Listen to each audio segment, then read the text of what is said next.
The word prestigious is descriptive of all the United States Opens, but for one player, tonight is much more than that. With a victory here in tonight's BPAA U.S. Open, Anne-Marie Dugan all but assures herself of setting an LPBT single-season earnings record and both the Bowler and Player of the Year honors.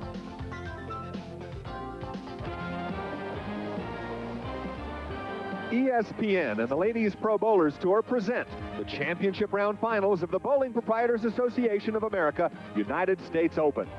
If Anne-Marie Dugan is to be prevented from winning her second PBAA U.S. Open title, the main opposition will probably come from the left side of the lanes, where Alita Sill, who owns 20 titles and the LPBT career earnings record, is hoping to finally add this major championship to her illustrious career. And Tish Johnson, who hopes to repeat her 1992 performance once again and wear the U.S. Open champion's jacket. You're looking at downtown Wichita, as seen from the Arkansas River, the first stop on the fall tour for the ladies professional bowlers. Hi, everybody. Today we go indoors to the North Rock Lanes in Wichita for this first exciting event. I'm John Neighbor. Along with me is our bowling expert, Leila Wagner. And not only is the BPAA U.S. Open one of the more prestigious events on the tour, it's also perhaps the most demanding one. It is, John. This event is a 56-game format. Our normal events are 42 games. This event takes 7 days instead of 5. It's very demanding both physically and mentally on the players. A true test of the athletes' deservedness to be in the final. We've already talked a little bit about the three relative veterans on the tour who are competing tonight, but let's talk about the relative newcomers. Maryann Dupo, Carolyn Dorne. Well, Carolyn Dorne, our fourth seed, John, has been on tour for 5 years, and by her own admission, she has not accomplished what she has wanted to do so far, but 94 has proven to be a banner year for her. She broke out, won her first singles title this year, and last night she proved herself a champion as she moved from 15th to 4th place. She averaged 239 and shot a whopping 278 in the position round. Very exciting field because they're all bowling exceptionally well, but none as well as Anne-Marie Dugan has been this year. She's been the dominant force on the tour. In fact, she qualified in the top spot by 426 pins, almost a record. Is there anybody in this field who might be able to beat her in the championship match? Well, there's a number of players. There are 3 others that we haven't talked about. Maryann Dupo, who was the 1992 Rookie of the Year. She has won 2 titles in just 3 short years. Also, Alita Sil. She's a 20-time titleist, looking to put that final link in her Triple Crown. And Tish Johnson. She is the only other player who has won a U.S. Open title. Any one of them can beat Anne-Marie here tonight. Well, Dugan will have to wait on the sidelines until that final match, but our first matchup features athletes in the numbers 5 and 4 spot. Tish Johnson, Carolyn Dorne. And so we have the handshake to start the first matchup. On the left, Carolyn Dorne, a 30-year-old right-hander out of Richardson, Texas. On the right of your screen, Tish Johnson. She's 32 years of age. She's currently number 3 on the all-time career money list.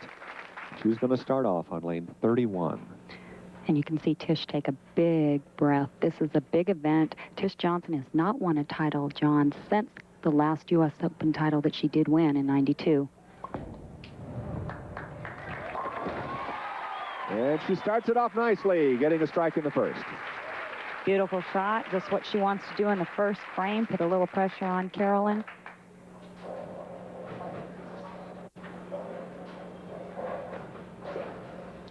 You mentioned earlier about Carolyn's remarkable final game in the position round, when she really needed the big points.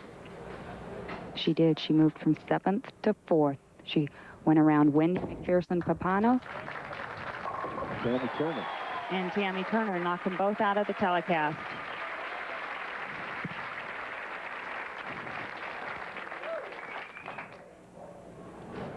Carolyn Dorne has a very simple game, but she does use all of the approaches. You can see here she has 5. She takes 5 steps, gets the ball in motion on her second step. Relatively low backswing, but good knee bend. Something she's been working on in her game is to stay down at the line a little bit longer, get more leverage.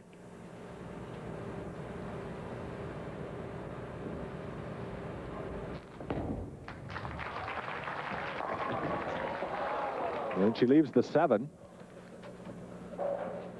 Looking for the wall shot, but the 7-pin remained. When these two met in match play, Dorne was victorious at that time. Good scores, 254. She was doing well in the final block. I was going to say anyone that met Carolyn last night fell to her. She won 7 out of her 8 matches.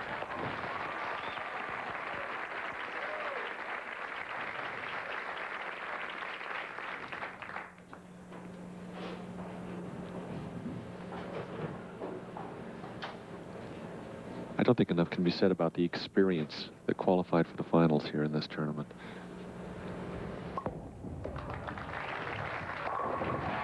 And opens up with a double.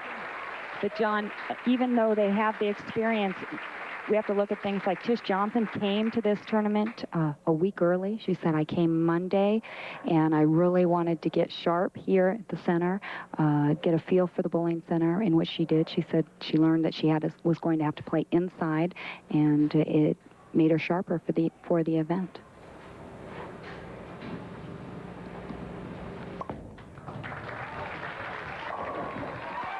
And the last one falls. That's a turkey for Tish. 3 in a row.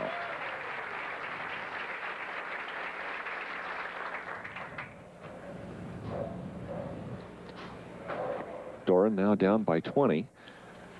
220 average is pretty good. It's about 5.5 pins higher than the tour's average so far this year. Averaged on TV pair was 234, so Carolyn liked lanes 31 and 32. Goes left of the head pin. Got a little slow, also a little pressure there. You really want to get a strike, get something going. The time is running out when your opponent has just thrown 3 in a row. It's tough to get loose. This lady has accomplished so much, as we talked about in the opening this year, by winning. But she says, I'm always making changes in my game, and I'm always working on them. And she picks up the spare in the third. Carolyn's going through some personal changes, too. She and her boyfriend are building a house. To take a look at the score right now, Dorne is down by 23. You mentioned her boyfriend she's building a house with is professional bowler Del Ballard, and that's something that Carolyn was mentioning. She says, I did not take any time off the tour when the tour was on break. She says, I'm with Del, we're traveling, I'm constantly working on my game. I work with Billy Hall and Del all the time, and it keeps me motivated to continue to compete.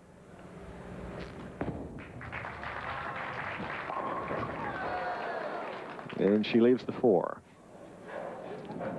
Of course, Del Ballard's also been in this tournament. 87 and 93, the champion. He knows what it's like.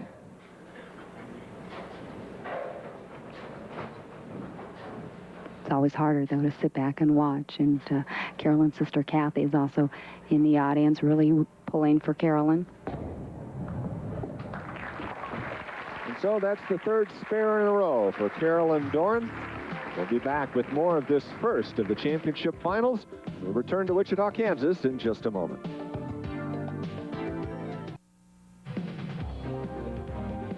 Tonight's telecast of the championship round finals of the BPAA U.S. Open Championship is being brought to you by Quality Comfort Clarion and Sleep Hotels, and by the Crest Complete toothbrush. Crest Complete helps maintain a dentist clean.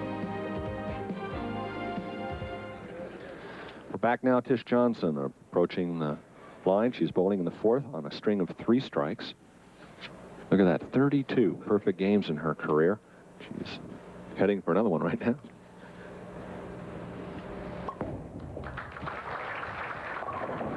Ooh, leaves the 2-4-7. It appears she had a little problem with the approach. Something she mentioned to us last night, John, was the fact that synthetic approaches are not her favorite, and she usually has a little problem finding the right shoes, either stick or slip, and that time it appeared something happened. But she picks up the spare in the 4th. So that puts her 21 pins up. Tish's highest 1994 finish was 3rd in the Omaha Classic earlier in May.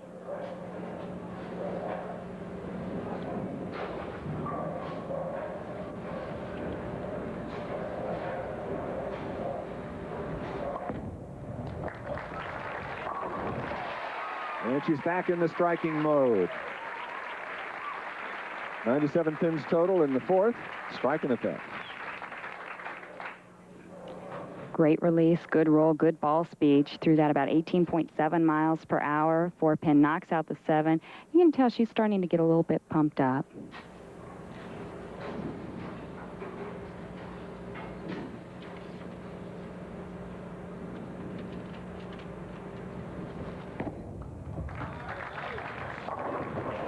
And Dorne follows her last frame spare with a strike.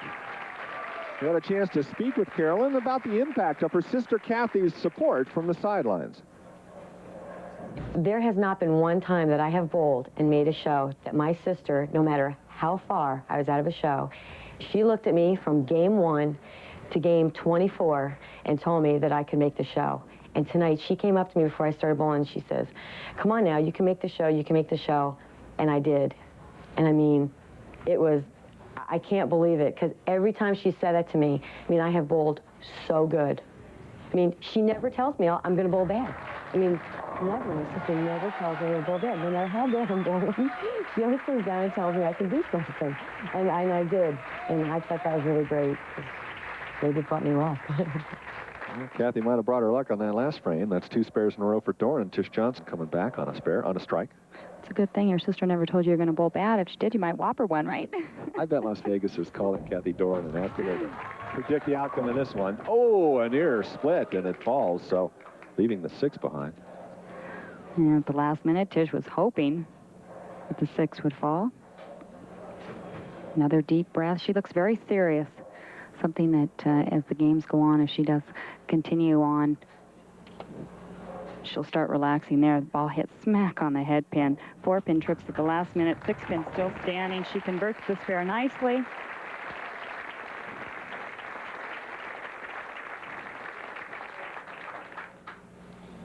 So Tish Johnson with an 11-pin lead in the 6th, working on a spare.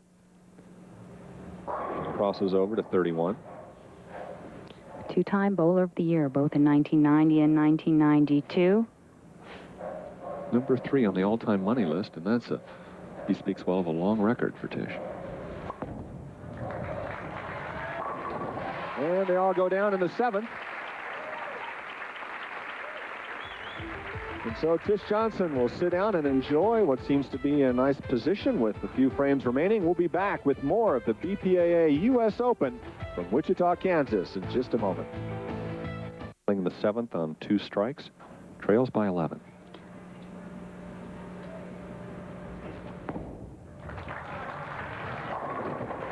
And she finds them for a turkey. Carrying the light wall shot again. She's got the pin action working for her on the light hits. A 3-time collegiate All-American. She was voted the most valuable player in 1989. Let's take a look at the light hit. She plays very direct right around the 12th board. She's been working on trying to get the ball into a roll early through the heads, through the front part of the lane, trying to get a lot of pin action, which she does. The ball pins bounce off the wall, carries them all. And she bowled with her sister Kathy at West Texas State for couple of those years. National titles for the school. Trying for 4 in a row. Dorne and trails by 1.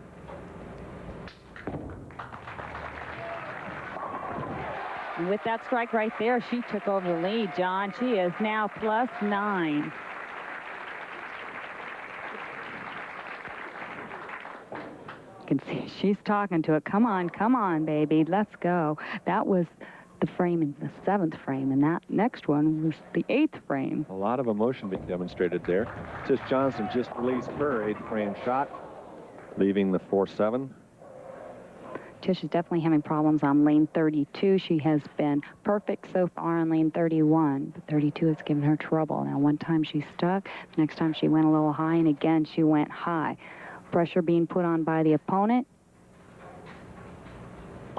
You happen to squeeze the ball a little bit more, not get it clean off your hand. That spare puts Johnson 9 pins back, 2 frames remaining. Tish Johnson was 2nd in 1990 in the U.S. Open. She lost by just 1 pin to Dana Miller-Mackey, 190 to 189, but she came back 2 years later and won this event. Seems like a lot of the women we talk to remember the history here at the U.S. Open. She says, could I just stay on lane 31? I thought she was ready to concede a split on that one. I'll tell you something, John. She has to finish on lane 32, so that is not the lane she is going to wish that she had picked to finish on. Well, actually, Carolyn Dorne had the choice because Carolyn qualified 4th. Dorne on a string of 4 in the 9th.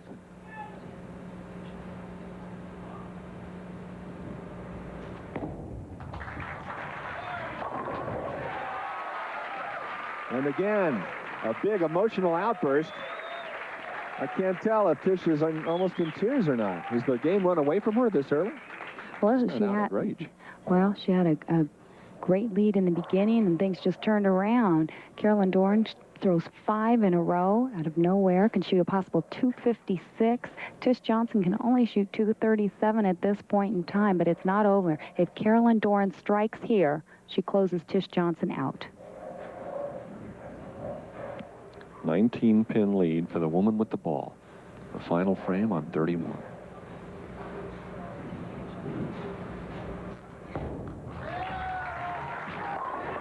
And that's it.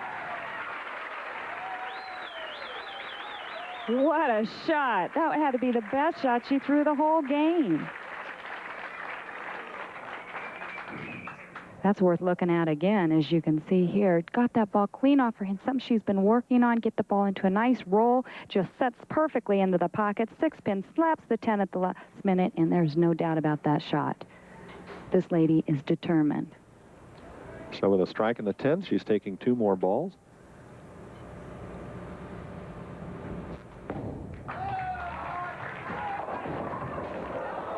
And leaves the 7th. Great round of applause. She spares here. She shoots 245. Again, Tish Johnson can only shoot 237, and it got away from her. Lane 32 just proved to give Tish a little too much problem. So Carolyn Dorne closes out the last frame with a spare. 245 her final score, and that's good enough to advance. She'll meet Alita Sil in the next match. Tish Johnson finishing up her 10th frame.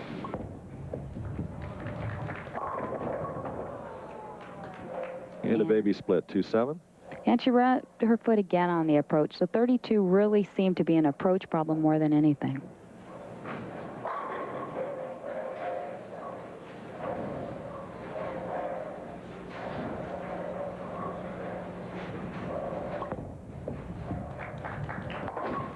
And she finishes out the final frame of this match. For her, anyway, Tish Johnson takes the 5th place money, and we'll take a short break. When we return, Leila Wagner will have a chance to talk with Kurt Brose, the president of the BPAA. Welcome back to the first stop of the fall tour. The ladies' professional bowlers were here for the Bowling Proprietors Association of America U.S. Open Championship. It's the 2nd match featuring Carolyn Dorne with the purple ball. She'll start off on lane 31 against the 3rd seed Alita Sil, who's sitting down right now. Dorne just won the first match, 245-216 over Tish Johnson. She goes from one left-hander to another. That's right. And you may wonder why she walked over to get her ball off lane 30. She is able to practice while the other player practices on the championship pair. And Carolyn opens up match number 2 beautifully with a strike. Now, there's a little strategy involved here. Alita Sil had the option whether she wanted to start the match or finish the match. Carolyn Dorne will have the pressure on her because she will have to finish the match. And also, Alita is going to finish on lane 31, so she might have the better lane for the left-hander.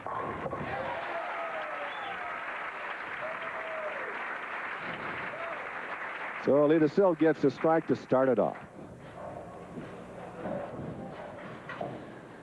Coming up on ESPN later in the week, Michigan State versus Michigan. That'll be at 12:30 p.m. Eastern. That'll be tomorrow. Also watch Florida State as they take on Miami, 7:30 in the evening on ESPN. Alita Sil has won just about every tournament in the tour except this one. A lot of people think that she has as much desire as anybody on the tour right now, and she's bowling 2 strikes in a row. Certainly heading in the right direction. Well, she has had two very disappointing second-place losses in the U.S. Open where she was the top seed both times. Some women like to come in the middle of the ladder instead of just sitting on top and bowling cold in the last match. What do you think about that? Is there an advantage to just bowling one match? There's always an advantage for the players that are coming up. So this might be a lucky year for Alita Sill. And that's an unlucky ball for Carolyn Dorne. She drops 9 pins and she leaves the number 2. Going back to that thought, John, that's why the top seeds really have not done as well in the past in such tournaments as majors, because the pressure having to come on and perform, I believe that's only been won by a top seed 3 years out of 14. So that's not a very good percentage. It's always an advantage to a player bowling 1 or 2 games. They're comfortable, they know the lane condition, and they also have a chance to get a little loose. Alita's spare in the second, or excuse me, Carolyn Dorne's spare in the second, drops her 10 pins back.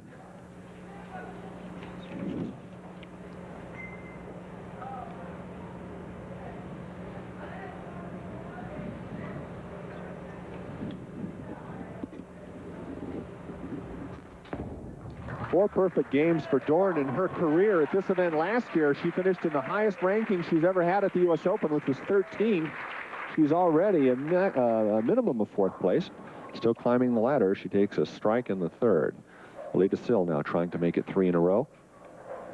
Alita Sill has really been on a comeback year here in 1994. She's finished second 4 times. As I mentioned in the opening, she won earlier in the year, and she won 2 regionals in August, and she has really been working on her confidence. Ooh, she leaves the 7. It's amazing a player like this who has had so much success in the past has to try to find confidence, but she went through a big slump between 88 and 92. She thought, maybe I already peaked and I don't have it anymore. So in the last couple of years, she has really come back out and shown that she is a tough competitor. And she picks up the spare in the 3rd. We talked with Alita earlier and asked her to discuss her feelings surrounding the fact that this title has eluded her so often in the past. Good and bad. At least I got to the show again. I would like to win it because then that'll make my career complete. If I don't win it, if I never win it, well, I still had a good career, but it's such a prestigious title, I would just love to win it. In fact, I've heard many say that Alita Sil is almost impenetrable on the board. They can't read her emotions, but certainly she wants this one emotionally. Ice woman. Well, that's right. You can't tell if she's bowling good or bad at any point of time. And get on to our next player, Maryann Dupo uses her actually as a inspiration. Dorne comes back to make it 2 in a row in the 4th. And that puts her a pin up in this match.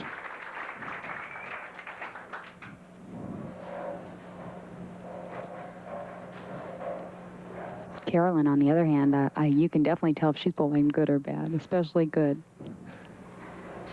When you work so hard for something, and she has in the past year especially, just put in so much time and effort in improving herself, and she says, you know, I'm just never satisfied. I think a win here tonight, she would have to become satisfied.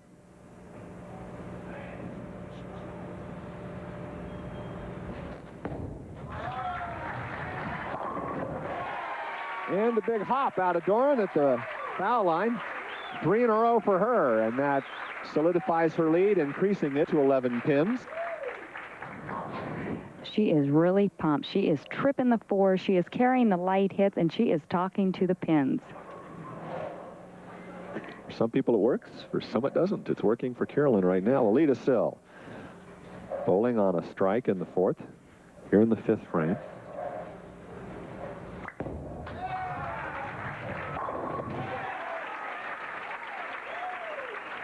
And answers back with a beautiful strike on lane 32. 2-time bowler of the year in 84 and 85. Really dominated tour in the early 80s.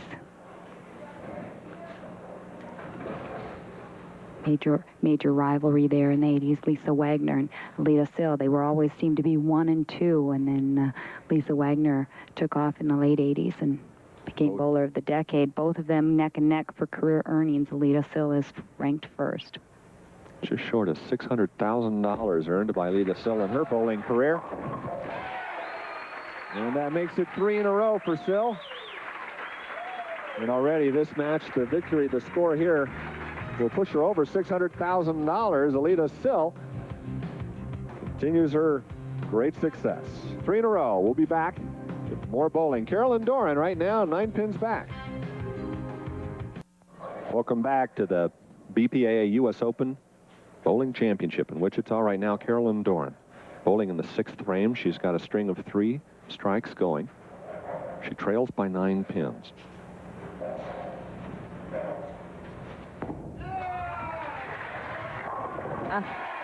Again, beautiful shot. What a match we have here. Back and forth, back and forth. Carolyn Dorne playing a very tight line right around the 12th board. Just a baby swing, what we talk about. Right in the track area, not giving it too much room, getting the ball off in her hand. Nice roll. That strike put her 1 pin up in the possible score at the end of this match. Carolyn said she had a bit of a problem with the surface of the ball. She liked the roll she was getting while she was competing, but she was not happy with her carry early on in this tournament. She said, I just started changing the surface a little bit in the morning block. I sanded the ball. I needed more surface, and in the later blocks, I shined it up a little bit more. Other than that, I stayed with the same type of drilling pattern. Looks like the 2 bounced around the 4, taking out the 7, but unfortunately that stops her string at 4. If I could read lips, I could tell you exactly what happened there because she just told everybody.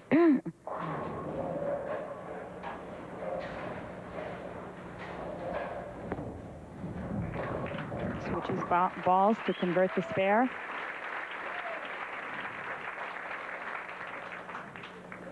So now with that spare in the 7th, Dorne drops back to even with Sil. Sil working now on a string of 3 strikes.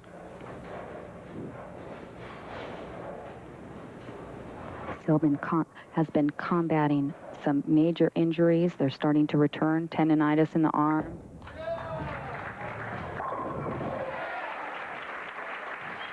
Also talked about a rib slipping in her chest. She's just been picture perfect here on lane 32. Tish Johnson would have liked to have had these strikes on 32 along with the one she threw on 31. Just beautiful. 10 in the pit. Look at bowler track. She is throwing the ball 18 miles an hour. She's right around the 11th board early on lane. Little swing out to the 8th and 9th board. And so with the strike in the 7th, Sil with a 10-pin lead, trying to extend that. She gets another strike. Continuing to add the pressure. Alita Sil certainly doesn't show any effects of the sore muscles that she had earlier this week. Visited a chiropractor to get some adjustments and some help. Now it's Carolyn Dorne. Carolyn's main goal tonight, just keep her tempo up. She says, I just want to bowl well. So far, she has bowled very well.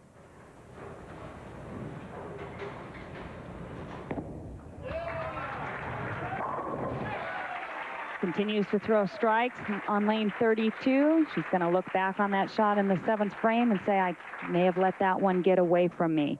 This one, again, right in the track area. 12th board. Doesn't get away from her.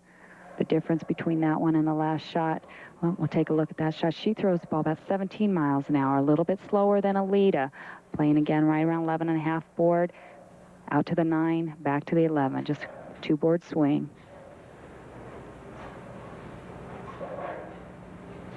See her index finger spread very wide around the ball, trying to get the ball rolling off her hand early. She says, that's the shot I was looking for in the 7th frame. And there's the smile her sister enjoys seeing so much. You can see as her fiance and sister are watching this important ball hit the pins. Yes. Now Alita Sil trying to make it 6 in a row in the 9th. This lady can throw big games as well. She has 19 300 games. Her U.S. Open high game was 278. Right now, she's going at a 279 pace with 3 strikes in the 10th. She can close out Carolyn Dorne, even though Carolyn Dorne can shoot 259. We have a very high-scoring tournament, but we have a match, and that's what's the key. In fact, Alita Sil was the last woman bowler to be a part of a perfect game on television when she did that with a partner, Ori Soto. Alita Sil not going to get a perfect game here, but just as close as you can be without getting a perfect 300.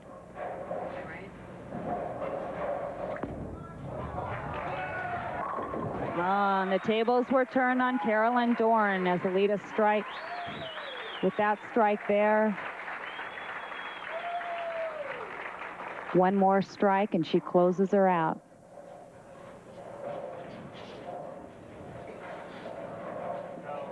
And that's the first piece of emotion we've seen out of Alita Sil so far in this match. And she's right back into her game face. And our scoreboard shows us she only needed 5 pins on that shot. She had racked it up. You could tell with the smile on her face. Carolyn Dorne has done what she wanted to do. She wanted to bowl well. It's probably easy to say that the night before the competition. I just want to bowl well. But somehow when you get into the finals, you also want to advance. Oh, you bet.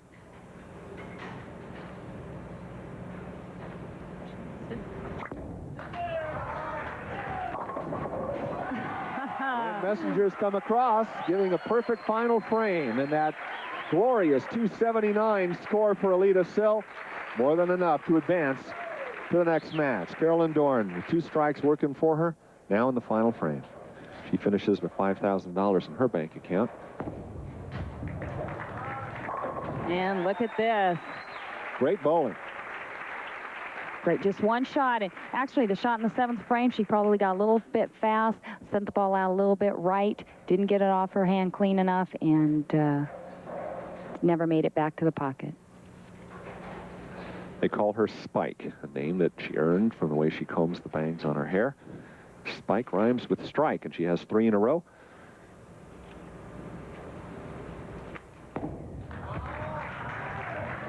Make that 4. Remarkable scores. Unfortunately, she ran into a buzzsaw on Alita Sil. One more here, a 259, which is a very high-scoring game and a rough break to lose on such a great match. Great high-scoring week.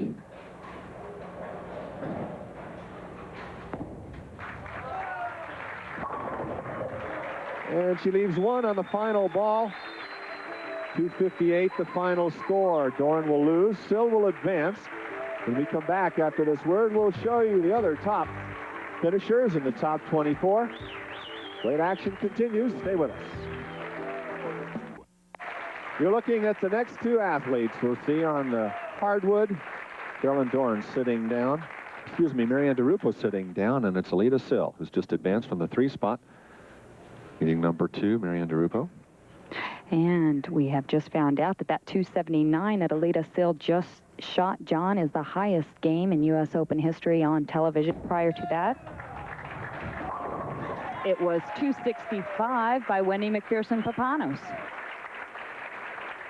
And Alita just picks up right where she left off with another strike here in the 1st frame. Dupo, 27 years of age, out of Susquehanna, New Jersey. They call her Droopy, or Drip. Maryann is a very emotional bowler. Played semi-pro softball out of college, where she had a scholarship at the University of South Carolina. Hit the softball, and with a lot of action, gets the pins to fall. Strike in the 1st. Opens up with a light hit. You mentioned a lot of emotion. This lady's been working on that one particular thing. Her roommate, Alita Sil, and can you believe it? They're bowling head-to-head here to try to get to the title match for this championship. She says, I admire Alita. I try to emulate her in the way that she shows no emotion, whether she is bowling good or bad. And Maryann has really been working on keeping her emotions intact.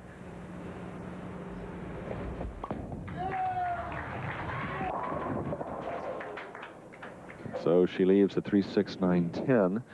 It's got to be somewhat of an inner conflict for Dupo, trying to tone down that emotion. Really been working on getting early roll, too, but got inside of target. The ball just took off left a little bit early. Did not give it enough room. Not an easy spare to convert. She has the 9-pin sitting behind the 3-pin.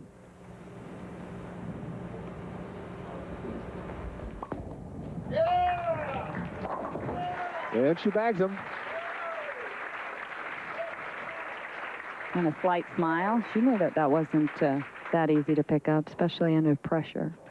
We were talking to Dupo, and she says in softball, you want to express your emotion to sort of encourage the rest of the team, but in bowling, you want to tone it down, and she's trying to withdraw right now. That's right. She attended the University of South Carolina on a softball scholarship.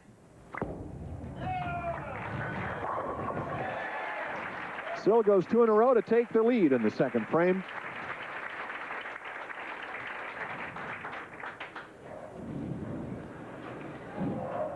And Alita Sill has just thrown 11 strikes in a row. And Andy Verapapa, 300 if she throws another one right now. That's any 12 strikes. Anywhere. Anywhere. In succession. In succession. Yeah, I can throw 12 strikes. It's going to be 48 chance. Succession was the key word there, John. And she crosses over. Doesn't matter. All looks the same on paper at this point in time. She has the lead by 20 pins. Maryann's best U.S. Open finish came last year. She finished 21st. This is only her second U.S. Open ever.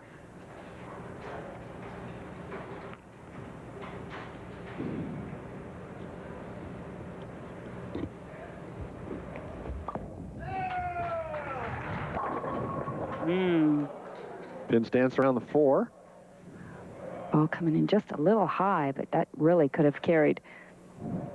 Maryann made some real changes in her game recently. You can see there she's way up on the approach. She's gone from a 5-step to a 4-step. Watch here, she drops the ball right in her first step. You've got to do that on a 4-step approach. Again, very high backswing, really rips the ball, and she actually ends up pretty far from the line. Takes very, very short steps. We talked to Maryann Dupo a little earlier and asked her what it might mean to her to win this most illustrious tournament. That's so hard to put into words. With the elite group that I'm bowling against, just looking at the total amount of titles that they have combined is something within itself. To win a tournament like this would be probably my #1 memory in all the sports that I've ever had. I played professional softball for quite a period of time. I played softball in college, and to win an elite as an individual, to win an elite tournament would be something very special to me. Well, she's not heading in the right direction here in the 4th. Again, the ball coming up high. She tripped out the 10, but did not get the 6. Maryann throws the ball almost 18 miles an hour. She's playing very deep. She's playing in around the 17th board. Switches balls to shoot at the spare. So Dupo sits down, and Sill now enjoying a 22-pin lead, working on 3 consecutive, now in the 4th. This is where the advantage of even having a game on the lanes prior to this taking a play. Here, Alita Sill's very comfortable with the lanes. Maryann's been sitting off a while. Ooh. They dance around the 7. Something Maryann has never had to do. In the 2 titles she won, she came from the first match. She built up the momentum. She said last time when she was talking to us, you know, I've never had to just bowl and go off and sit and wait and come back on. I know the lanes are going to change a little bit, and I know it's going to be a different story. She's having a little trouble. Picking up the spare in the 4th. Her lead now 21 pins. Raised eyebrows there. Look up at the sky. She says, that ball did not quite slide as far as I thought it was going to do. Started to hook a little bit earlier. Thank you, Lord. Yes, an open frame right about now would not be helpful. 12 strikes in a row, though, for Sill as she sees that string come to a close in the 4th. Now in the 5th, she's back on it.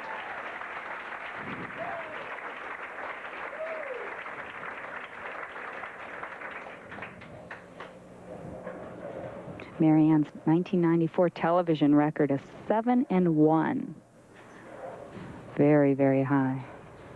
She's averaged 217 tonight. 2 pro titles in her career. Average on the TV pairs been 220. Average this week was 224. Misses the head pin and leaves a bunch. Wash out with the 2 and 8.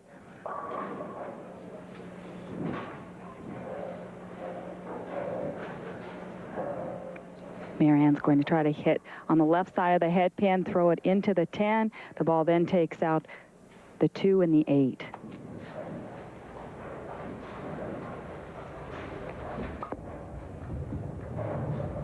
Beautifully played. She must have watched my drawing, John. What do you think? Like she's got nothing else to worry about.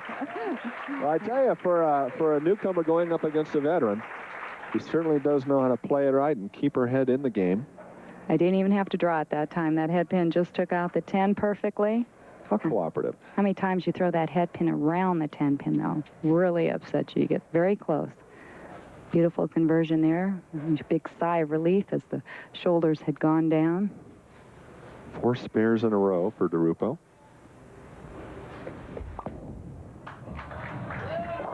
Gave that ball the room that it needed. And so, with the strike in the 6th, Dupo now is only 25 pins back. Alita Sill comes to lane 32 when we return for more of the U.S. Open right here. Alita Sill now back on the hardwood in the 6th frame. She leads by 25 pins, working on a strike. She struck in 4 of the last 5 frames. Bowled 11 strikes in the last game. Ooh. Sent the 4 pin right around the 7. Alita said she had been laying off a lot of the summer, did not get a lot of practice in. She was trying to give her arm time to relax. Let's take a look at this last shot. Ball coming in. Looks beautiful into the pocket, but watch the 4 pin just wraps right around the 7. She said then what I did is I just came back. I laid off, and I came back right into the regional tournaments and did not give any time for the rehabilitation process in my arm. And in turn, she re-injured it. So she is using a band there to keep the tendons tight. I'm surprised there's not more career-threatening congenital problems that come along with this sport. They're working so hard. 56 games in a tournament that lasts a week long. Strike for Sill in the 7th. The spare she earned in the 6th. She's enjoying the 25-pin lead right now. Watch this ball as it comes in pretty high, but she ends up tripping out the 6 and the 8. Head pin off the wall, takes the 6, and the 8 falls down as well. She says, yes, I can carry the high hits as well as the pocket. 15 minutes.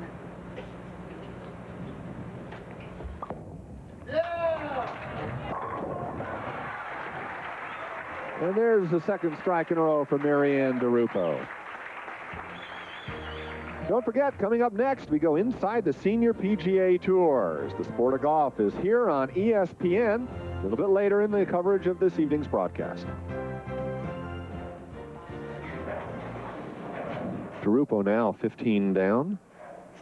Needs a strike in the 8th to make it 3 in a row. Big shot here to finish out the match. 8th frame could set her right in pace with Alita Sil. Looks like she's loosened up now a little bit. She's given the ball the room it needs. Barely glanced off the head pin, leaving the 2-4-10. Well, she picked up the washout in the 5th frame. Again, it's going to be the same type of a conversion. She's going to try to throw the 2 pin into the 10 pin. See here, the ball hitting right between the 2 and the 4, sending the 2 pin right into the 10.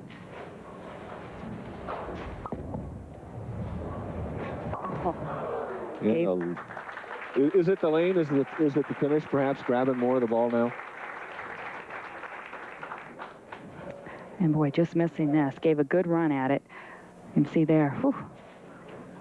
That's about the way you want to hit. Just missed by a hair. Actually, no. What you mentioned, John, there is the ball grabbing more. The last 2 shots when she threw it to the right. The ball did not grab enough, but she did trust it. It's something she's just trying to fine-tune.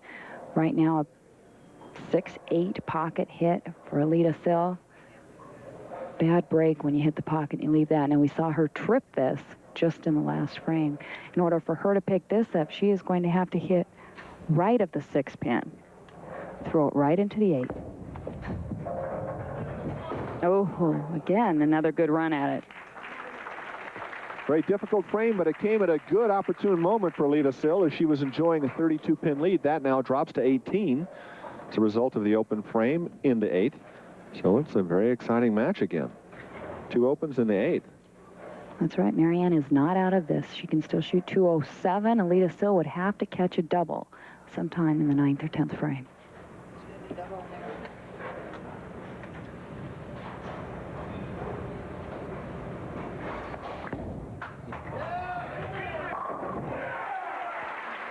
Beautiful shot in the 9th frame. Set herself up for the 10th. And we really have to believe that that 6-8 was a pocket shot, too. It's not like she's lost out here on the lanes, whereas Maryann looks a little bit lost.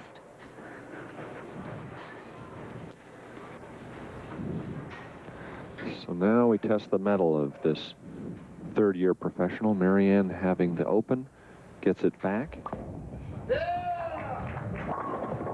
Oh, my. Pocket hit almost leaves the 4-9. That one coming in a little high. You can tell where she's been fishing. She has not been comfortable with the line exactly where she is playing. She sent the ball right a couple times. It hung on her. It stayed out there. She moved in a little bit left. She got a little bit too much roll, too much hook. So she does not quite have it all, or has not had it all together this game. Well, she'll pick up the spare in the 9th. And that will deny her the chance to break 200 in this game, setting up Alita Sil with the opportunity to close it out. Right now, Maryann would like to throw 2 in a row. She would force Alita to mark.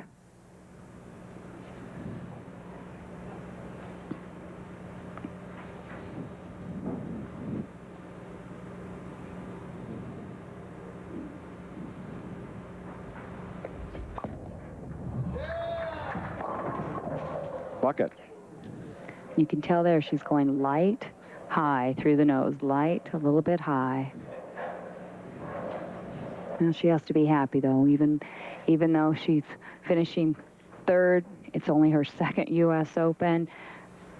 She really bowled well all week. She was actually the hot qualifier for 32 games, the high professional qualifier.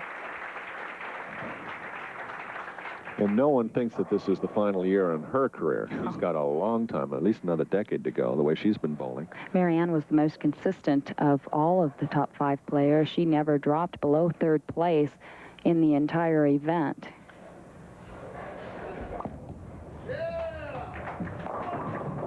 And she squeezes out all 10 for the final ball. A final score, 183.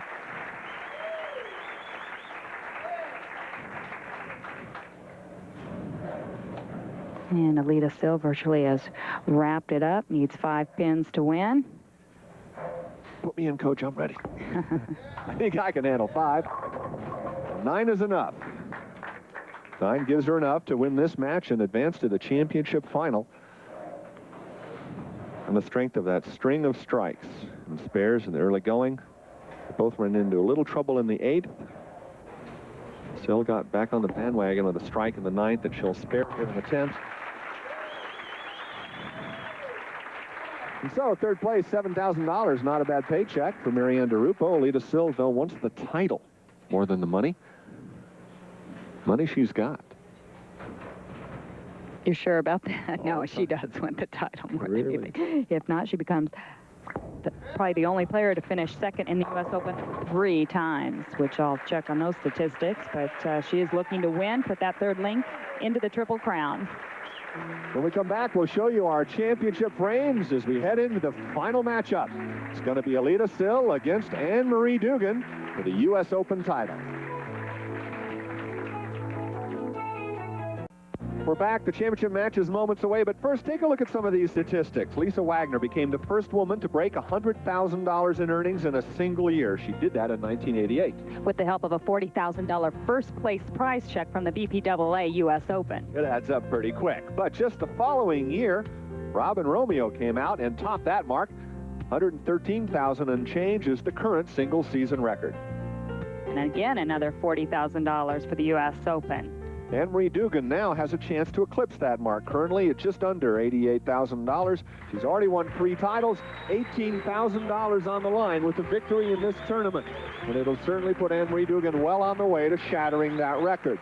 That's right. A victory tonight. She goes to $109,000 with 6 events left. Alita Sil, given the opportunity to start off the match on 31.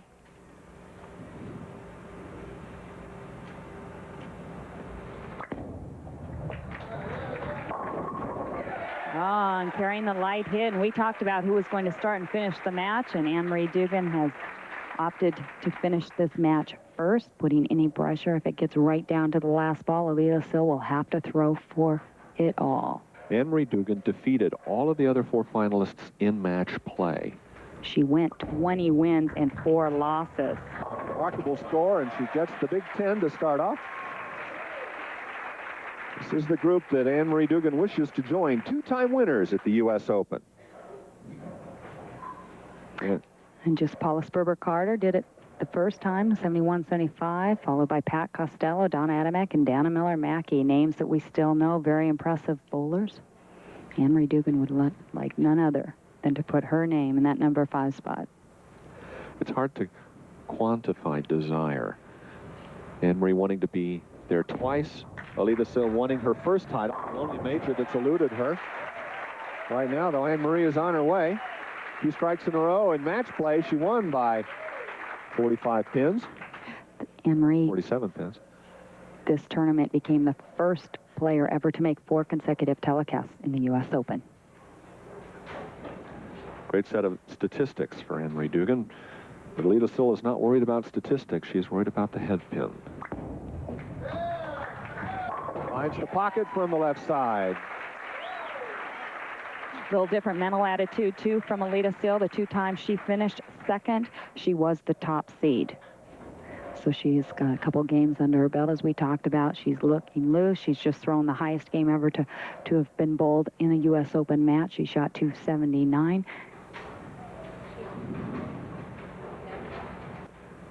I was surprised there were no 300 games in this tournament this year, because the lanes were high scoring, and bowlers all came with, some of them, weeks in advance. Oh, crossing over, taking anything she can get. That's got to loosen you up. Anne-Marie Dugan at this point just has to stay focused in her own game.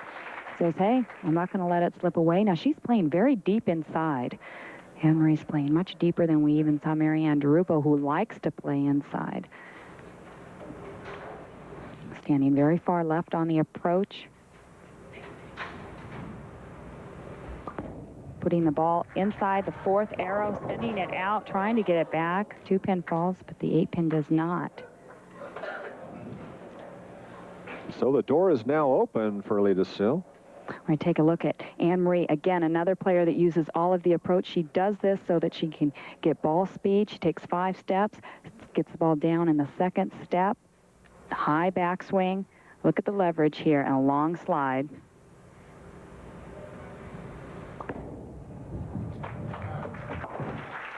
Dugan picks up the spare in the 3rd.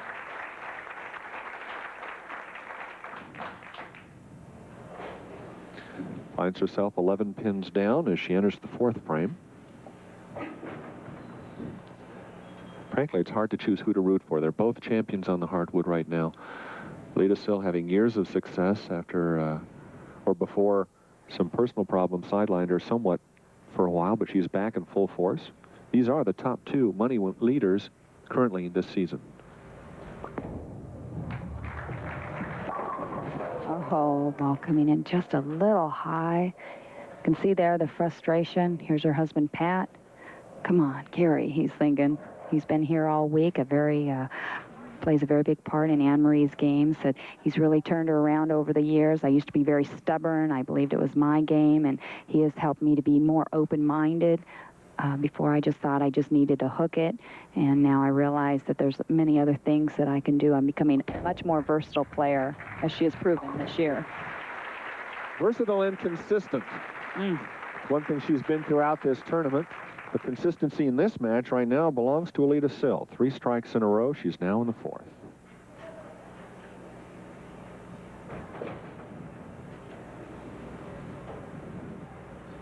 Alita was inducted into the Michigan Hall of Fame in 1992, an honor that she was well-deserving of.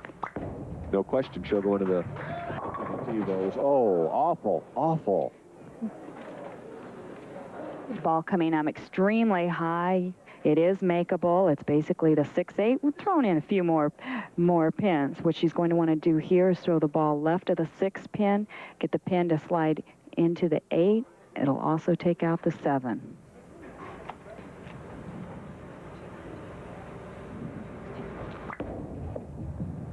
She's going to go for it. Oh. Nice attempt. Very difficult attempt. And so she opens the 4th and opens the door back again. Looking at the telestrator, the ball was a little slower than what she had been throwing it. It was about 17.8 miles an hour. She had been up in the 18-mile-an-hour range. She was roughly in the same area of the lane. So that's the only thing I can really see, the big difference in that ball hooking a little higher. Sometimes it's just that fraction, and there was the fraction right there as that just tripped the 6 pin forward. And we had a chance to look at the pin action. Again, the ball coming in just a little high, head pin off the wall, taps the 10, 10 pin comes forward and taps the 6. She threw that 18 miles an hour. That was the difference. 0.2 tenths. Well, one lucky shot sent her from the lead back. Dugan with a 6-pin lead. She'll lose some now.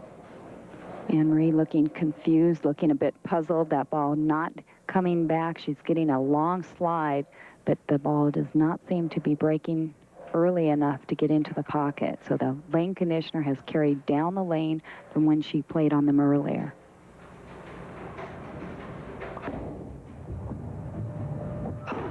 Oh, my.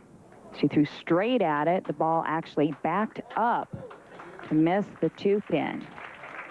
Now you know she's a little angry. You can see here the nerves, the emotions are going to start. That's got to be a shock. You saw earlier the graphic where she's already won 3 professional tournaments this year. The fall tour just beginning. She's got a lot of chances to earn more money, but this is a title that just doesn't come around that often. Oh, and now, of course, when things start going bad, they just continue. She comes through, hits the pocket beautifully, and leaves the 4-9 split. You see this so much now with the new equipment. The ball's just driving very hard the back end. Normally those balls take out the 9-pin, but now they're just driving. They're continually moving left, and they go right by that 9-pin. To hit left of the 4-pin, slide it in, gave it a good run, but did not pick it up. So consecutive open frames for Anne-Marie Dugan. Trailing by 17 pins right now, Alita Sil can increase her lead to 27 with a strike here in the 6th.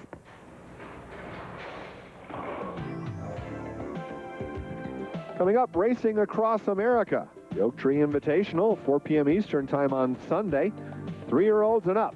1.5 miles, and final event on the West Coast for horses with designs on $2 million of Breeders' Cup turf. Alita Sil back again with another strike here in the 6th. That's 2 in a row for her, and valuable points doubled up. She goes 27 pins to the good. And Alita says, hey, if you don't want it, Anne-Marie, I'm going to take it away. And Anne-Marie definitely wants it, and sometimes that's what the problem is. Alita Sil, 32 years old, left-hander out of Dearborn, Michigan. 20 national titles, but none as tasty as this one right now. And she almost left the 7-9 on a pocket hit. You can see there she's mouthing, I made a good shot. She's trying to stay positive. A lot of confusion out there. A lot at stake right now. You can tell the tempo is different, too. The pace is different, and then the players, the atmosphere has changed a lot from the first couple matches.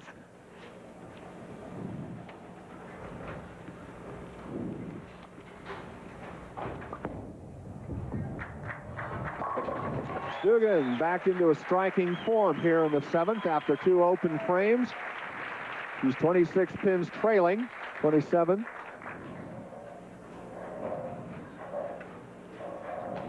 Taking a re-rack. Anne-Marie says, I know I made a good shot. Take a look at bowler track. Anne-Marie Dugan throws the ball around 17.5 miles an hour. She's playing very deep, 19th board, which is the 4th arrow, out to about the 11th board at 45 feet, and then the ball is coming back. Again, the pocket sits around the 17th board, so it's making a long way back.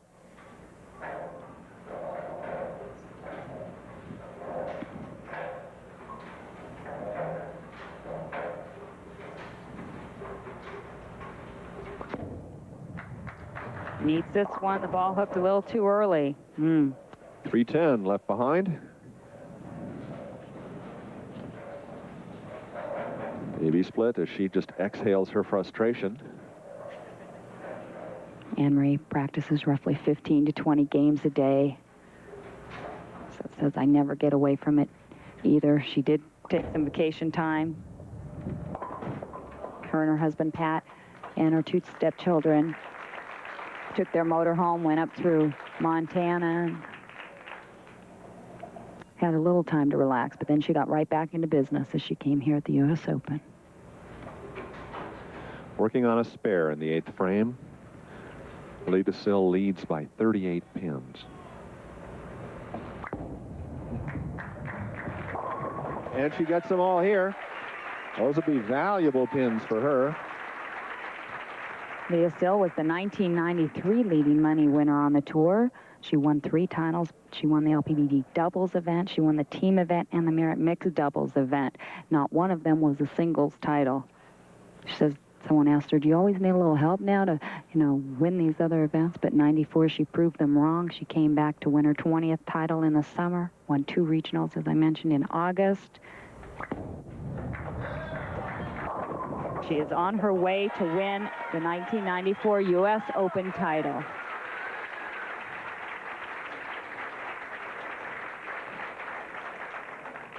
I'm going to take a look at the pin action here. Light hit. Ball hits the 6 pin, hits the 5, takes out the 10.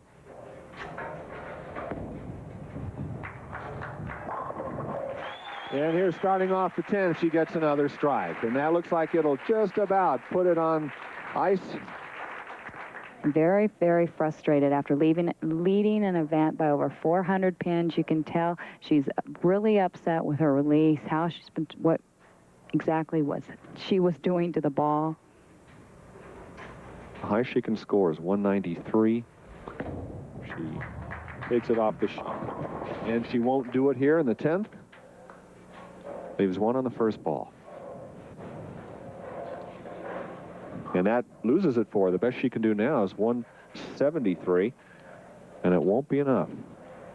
Well, she goes to well over $99,000 for the year. She'll be breaking that record, I'm sure, within the next 6 events, somewhere along the line. She'll be bouncing back. Small consolation, $9,000 for the runner-up finish. Anne-Marie Dugan will have plenty of chance to earn more money in the future. I wonder if Alita Sil even knows she's won her title. Oh, I bet she does. That's a small consolation to you, John, $9,000. I think it's a pretty good paycheck, It would be a pretty good paycheck for me as well. 7 pins for the final ball for Dugan. And so it's 170, the final total. And now it's just a matter of formalities as Alita Sil will win her first U.S. Open title. And for her, a strike in the 10th. Icing on the cake, the Triple Crown finally complete for this one of the greatest all-time bowlers, certainly a Hall of Famer in the future. And adding to her career money totals, she'll go up to about $620,000 in her career.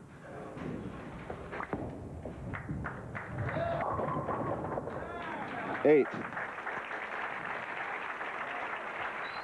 And so Alita Sil has the victory, though she doesn't close out that frame. She wins it here in Wichita, Kansas. We'll be back with more in words with this now Triple Crown champion. Tonight's telecast of the championship round finals of the BPAA U.S. Open Championship has been brought to you by the Century 21 system. When you want the best, discover the power of #1. And I'm standing right next to the U.S. Open champion, Alita Sil. Congratulations, a title long overdue. As Bill Blue puts on the winner's jacket, let me ask you, does this bring a sense of completion or closure to your career? Well, I think it brings a sense of completion. This has just made my career complete. I've wanted this for a long time. I didn't even think I could win it. I've finished second a couple times, and it's been all worth it. Well, certainly it's worth it, and along with the title and the jacket comes a little paycheck. Here, Kurt Brose, would you present the honors? Be happy to. On behalf of the Bowling Proprietors Association of America, a great champion, great performance. First of all, here's your eagle. Very representative of the flying performance, 7-12 for 3 games, and also the most important, the check for $18,000. Congratulations. Quite an accomplishment and certainly well worthy of the awards. John Crum, the owner here, will present a little nice token of his appreciation. Yeah, I get the check back and then I give her this, right? That's a good substitute. We've had a great time this week. We really enjoyed you ladies. We've both had some great bowling out, all of you, and congratulations on your great win. Thank you very much. Alita, you're up in the 4th frame. You've got a split in the 4th. What happened? I think I just got a little slow. That seems to be my trait. When I get nervous, I get a little slow, and so I did it again, and I just had to calm myself down and say, just keep your speed up. Congratulations, Alita. So from all of us, a fabulous tournament here, the U.S. Open winner for 1994. Be sure to join us next week when the Ladies Pro Bowlers Tour moves to Rockford, Illinois for the championship round finals of the Hammer Midwest Open, taking place at the Cherry Bowl Center in Rockford, Friday, October 14th.